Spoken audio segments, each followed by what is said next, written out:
Prepare-se para mergulhar em um universo onde o medo se oculta nas sombras. Histórias esquecidas, mistérios inexplicáveis e lendas que fazem o coração disparar. Venham ser atraídos pelo terror. Antes de começarmos, ajude nosso canal a alcançar mais visibilidade, inscreva-se, deixe seu like, ative o sininho e compartilhe com todos. Há alguns anos, em 2014, comecei a trabalhar em um escritório no edifício São Miguel, em São Paulo. O prédio, com sua arquitetura imponente, tinha uma história sombria que permeava cada andar. Os boatos sobre assombrações e eventos inexplicáveis eram comuns entre os funcionários, mas eu, cético e pragmático, não acreditava em fantasmas. A ideia de espíritos vagando pelos corredores sempre me pareceu pura superstição. Mas tudo isso mudou em uma noite fatídica. Eu e 2 colegas, Ana e Luiz, decidimos ficar até mais tarde para finalizar um projeto importante. O relógio na parede marcava quase meia-noite quando decidimos que era hora de ir embora. O silêncio do escritório era ensurdecedor, e a única luz vinha das telas dos computadores, lançando sombras inquietantes nas paredes. Ao nos dirigirmos ao elevador, uma sensação estranha tomou conta de mim, como se o ar estivesse carregado de eletricidade. Entramos no elevador e, assim que a porta se fechou, um frio intenso invadiu o pequeno espaço. O painel iluminado indicava que estávamos no 23º andar, mas a luz não se movia, o elevador permanecia parado. Olhei para meus colegas, e a expressão de desconforto em seus rostos refletia a minha própria inquietação. Foi quando notamos a presença de 3 figuras estranhas ao nosso redor. Uma senhora pálida, com olhos vazios e sem expressão, e 2 homens cujas feições eram indistintas, como se suas características tivessem sido borradas. Uma onda de pânico me atingiu. O frio se intensificou, e eu sentia como se as paredes do elevador estivessem se fechando ao nosso redor. O silêncio era opressivo, e a respiração de todos nós parecia ressoar como um tambor ensurdecedor no pequeno espaço. Tentamos apertar o botão do andar térreo, mas nada aconteceu. A sensação de estar preso em um pesadelo se intensificava a cada segundo. Isso não está certo, murmurei, tentando manter a calma, mas a voz saiu tremida. Olhei para os rostos dos meus colegas, que estavam tão pálidos quanto a mulher à nossa frente. O tempo parecia estar parado, cada segundo se arrastava como se a própria realidade estivesse hesitando. O elevador, antes uma passagem comum, agora se transformava em uma cela, e a presença das figuras estranhas tornava-se cada vez mais opressora. Finalmente, o elevador deu um solavanco e começou a descer, mas a sensação de alívio foi rapidamente substituída pelo terror. Assim que as portas se abriram, não saímos. Uma força invisível parecia nos manter ali, como se as figuras ao nosso redor estivessem nos prendendo em uma dimensão paralela. O olhar vazio da senhora me hipnotizou, e uma sensação de desespero tomou conta de mim. Eu estava preso em um ciclo de medo, incapaz de escapar. Por fim, as portas do elevador se abriram novamente, mas a visão que nos aguardava era ainda mais aterrorizante. O saguão do prédio estava deserto, envolto em uma escuridão densa e opressiva. As luzes piscavam, e a única fonte de som era o eco distante de passos que pareciam vir de todos os lados. A sensação de que estávamos sendo observados aumentava a cada passo que dávamos. Quando finalmente conseguimos sair do elevador, a segurança nos encarou, com uma expressão de confusão. Vocês estavam sozinhos no elevador, disse o guarda. Ninguém mais estava lá. Aquelas palavras ecoaram em minha mente como um sino de alerta. O que realmente havia acontecido? As figuras, a sensação de frio, o terror. Tudo parecia uma alucinação, mas a realidade era inegável. Nos dias que se seguiram, a experiência me deixou perturbado. O medo de estar sozinho no escritório crescia a cada noite que eu trabalhava. Sempre que entrava no elevador, a lembrança da senhora pálida e dos homens indistintos voltava com força total. O elevador se tornou um símbolo do meu pavor, um lembrete constante de que o desconhecido estava sempre à espreita, pronto para me engolir. Passei a evitar o elevador, subindo pelas escadas, mesmo que isso significasse enfrentar o cansaço. A cada degrau, as vozes sussurrantes pareciam me seguir, insinuando que a presença sobrenatural ainda estava lá, escondida nas sombras. O cheiro de mofo e a umidade do corredor pareciam me sufocar, e eu sentia como se a própria estrutura do prédio estivesse viva, pulsando com uma energia maligna. Uma noite, quando todos estavam indo embora, eu decidi ficar um pouco mais para trabalhar em um projeto. O silêncio era absoluto, e a sensação de solidão se tornou quase insuportável. Enquanto digitava, ouvi um sussurro suave, como se alguém estivesse chamando meu nome. Meu coração disparou, e eu olhei ao redor, mas o escritório estava vazio. A sensação de que algo estava errado se intensificou, e eu sabia que não estava sozinho. Com um impulso, levantei-me e fui até o elevador. A porta se abriu lentamente, revelando a escuridão dentro. O frio intenso que antes havia sentido retornou, e, apesar do medo, uma curiosidade mórbida me empurrou para dentro.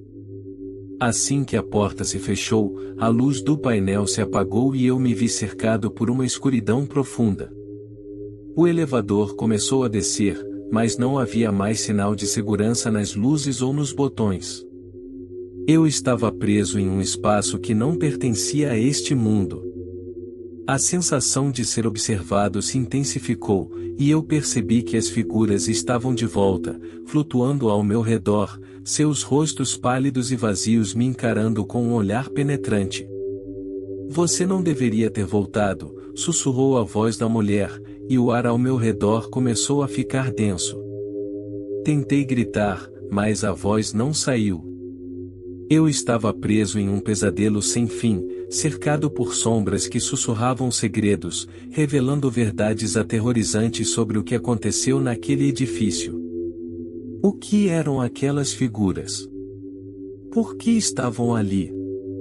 O terror tomou conta de mim, e a última coisa que ouvi foi o som do elevador parando, seguido de um silêncio absoluto.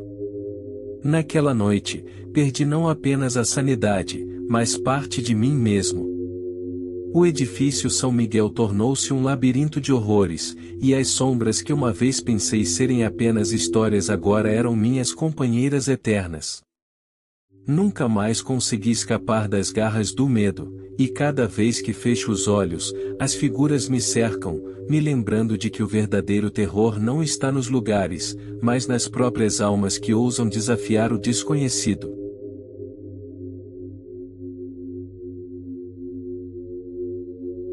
Quando eu tinha apenas 10 anos, meus pais decidiram se mudar para uma fazenda isolada no coração de Mato Grosso.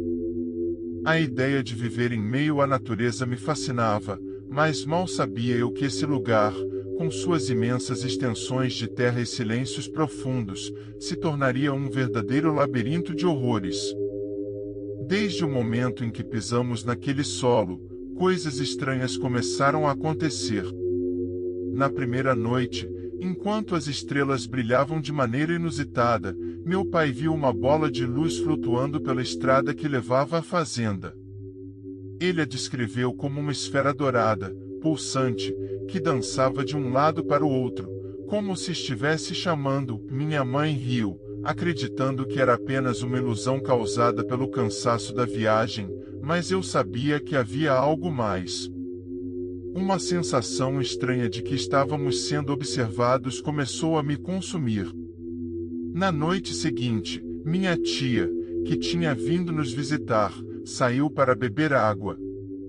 Ela voltou aos prantos, dizendo que havia sido perseguida por uma bola de fogo enquanto estava perto do rio. Seus olhos estavam arregalados de terror, e suas mãos tremiam como se ainda pudesse sentir o calor daquela luz ameaçadora. Eu, que antes estava ansioso para explorar a fazenda, agora sentia um medo paralisante que parecia se arrastar como uma sombra. O que mais me aterrorizava eram os sons. Às vezes, ouvíamos o choro de uma criança no meio da noite, um lamento agonizante que ecoava pela casa, mas, quando procurávamos, não havia ninguém. Vez ou outra, ouvíamos gritos de um casal brigando, que pareciam vir de longe, mas desapareciam assim que tentávamos nos aproximar. Essas vozes pareciam vir de um mundo diferente, como se as almas perdidas estivessem tentando se comunicar, e essa ideia me deixava completamente aterrorizado. Uma noite, enquanto estávamos na cozinha, o silêncio foi quebrado por um barulho ensurdecedor.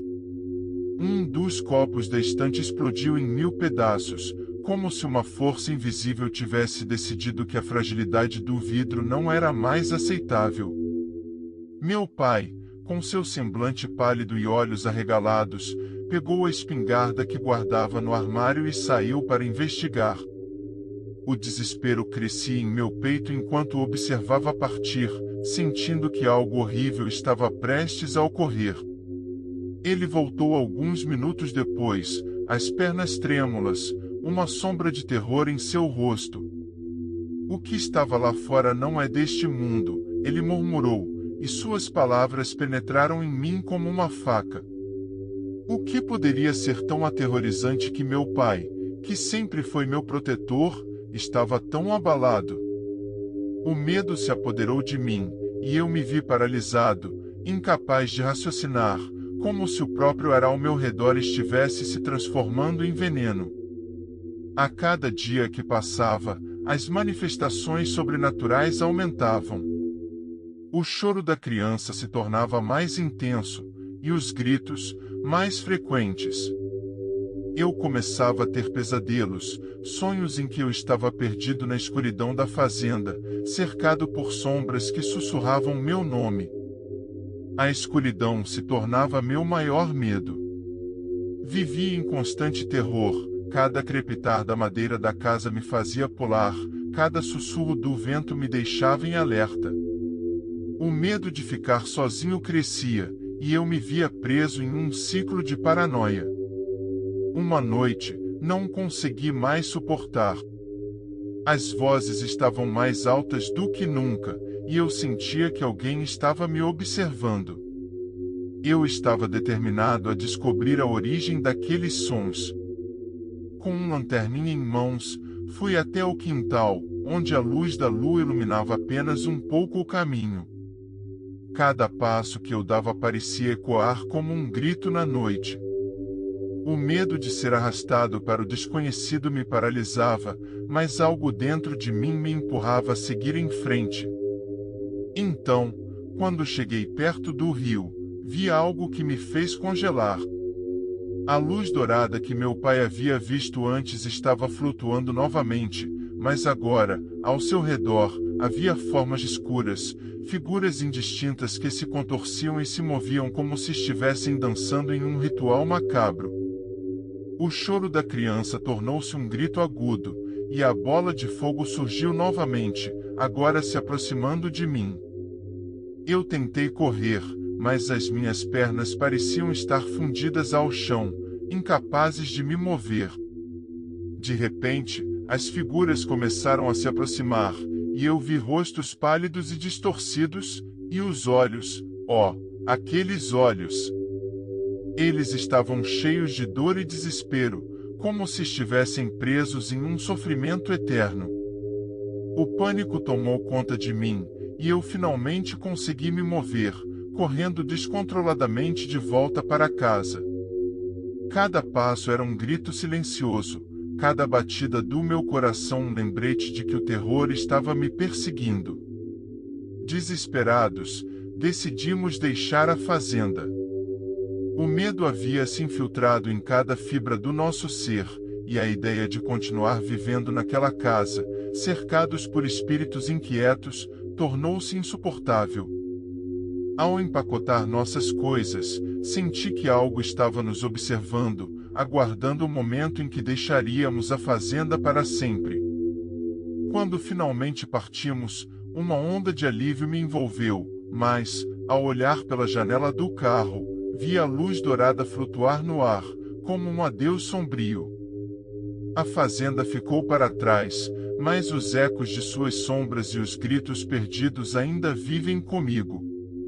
Às vezes, em noites silenciosas, quando o vento uiva e a escuridão se aprofunda, escuto o choro da criança e me pergunto se alguma parte daquele terror ainda está me seguindo. O medo se transformou em uma companhia constante, e percebo que não importa onde eu vá, as memórias daquelas noites no Mato Grosso nunca me deixarão em paz.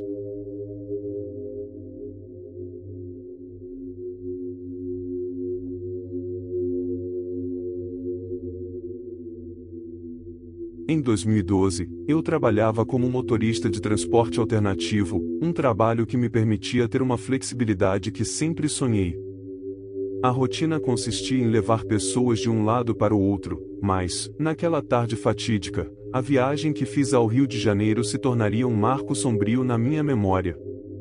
Era um dia nublado, as nuvens pesadas ameaçavam uma tempestade. Peguei um grupo de turistas animados, cheios de expectativa, e partimos em direção à cidade maravilhosa. O caminho era familiar, mas havia algo no ar que não conseguia identificar.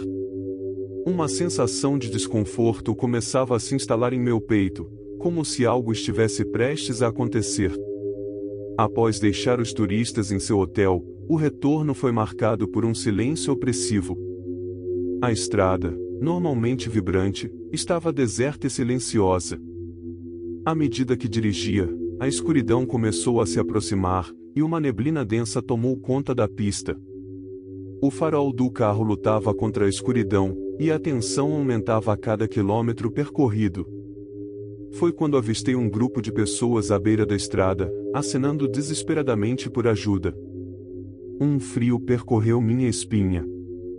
Eles pareciam estranhos, suas roupas esfarrapadas e os rostos pálidos e sem vida. Apesar do medo, a compaixão falou mais alto, e decidi parar. O que poderia acontecer? Eles eram apenas pessoas precisando de ajuda. Assim que entraram no carro, um silêncio mortal se instalou. Não trocamos palavras, e o clima se tornava cada vez mais opressivo. Olhando pelo retrovisor, percebi que os rostos dos passageiros eram indistintos, como se estivessem borrados, mas atribuí isso à neblina e à minha imaginação. O medo começou a se contorcer em meu estômago, mas eu procurei ignorar. Continuamos a viagem, e, de repente, a escuridão se intensificou. O som do motor parecia distante, como se o carro estivesse flutuando em um abismo de silêncio. Quando finalmente cheguei ao meu destino, um posto de combustíveis isolado, olhei para o banco de trás. O pânico tomou conta de mim. O que antes eram 3 pessoas agora era um vazio. O carro estava completamente deserto. Meu coração disparou. O que havia acontecido?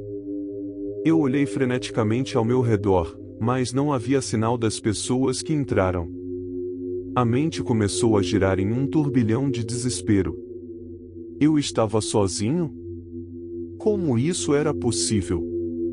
Uma onda de náusea tomou conta de mim, e eu me vi paralisado, incapaz de processar o que estava acontecendo. Desesperado, saí do carro e fui em direção a uma casa próxima, um lugar que parecia ter sido abandonado há muito tempo. As janelas estavam sujas e as paredes descascadas, mas havia uma luz trêmula emanando de dentro. Ao bater na porta, um casal de idosos me acolheu. Olharam para mim com uma mistura de preocupação e compaixão, mas havia algo em seus olhares que me deixou inquieto. "Você está bem, jovem?", perguntou o homem, mas sua voz soava como um eco distante. "Você parece ter visto um fantasma." Eu expliquei sobre a viagem, sobre as pessoas que entraram no carro, mas quando olhei para os rostos deles, percebi que estavam paralisados, como se estivessem ouvindo algo que eu não conseguia ouvir. A atmosfera se tornava cada vez mais densa, e o medo começou a se transformar em pânico. A sensação de que algo estava errado aumentava, como se a casa estivesse viva e tivesse seus próprios segredos. "Você precisa ir embora", disse a mulher, sua voz tremendo, mas antes que eu pudesse responder, comecei a perder os sentidos. A escuridão se fechou ao meu redor, e tudo o que eu conseguia ouvir eram sussurros, como se as paredes da casa estivessem falando. Quando acordei, estava deitado em um posto de combustíveis, as luzes fluorescentes ofuscantes me fazendo sentir como se estivesse voltando de um pesadelo. As horas passaram, mas não tinha memória do que havia ocorrido. O que aconteceu com as pessoas que entrei? Como cheguei até ali? O medo se transformou em paranoia.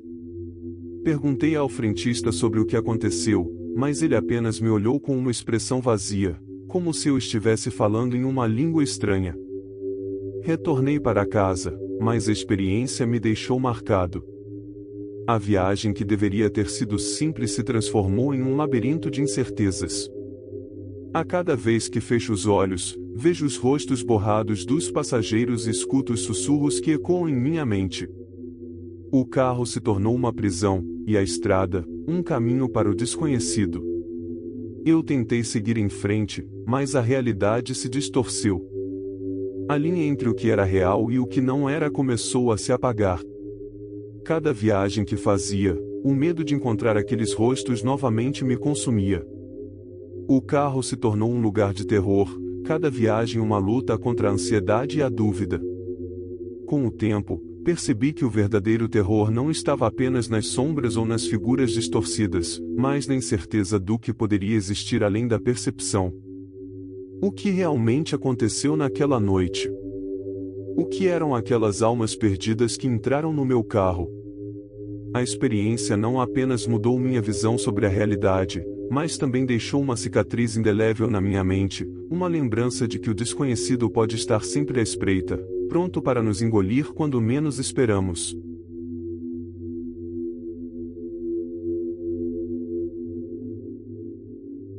O ano era 1983. Eu e minha família nos mudamos para uma pequena vila chamada Vale Sombrio, no interior de Minas Gerais. A vida era simples, mas carregada de mistérios. A cada passo nas ruas de terra batida, o silêncio era quase palpável, como se a própria natureza estivesse retendo a respiração. Enquanto minha esposa e eu tentávamos nos estabelecer, arrumei um emprego em uma plantação de café.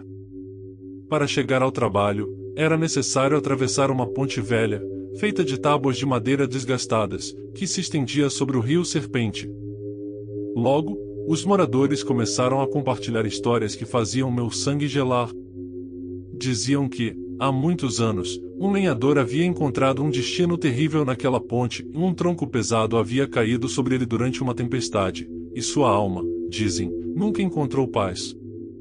Ouvindo essas histórias, uma sensação de inquietude começou a me consumir, mas eu, cético, ignorava as advertências com um sorriso nervoso. Afinal, eram apenas lendas, não eram? Durante meses, atravessei a ponte sem perceber nada além das sombras que dançavam nas águas do rio. Contudo, em uma noite chuvosa, enquanto a chuva torrencial batia sobre o telhado da minha casa, uma sensação de terror gripou minha garganta. O som da água batendo contra as tábuas parecia mais alto, quase como um lamento, e a escuridão do caminho parecia se esticar infinitamente.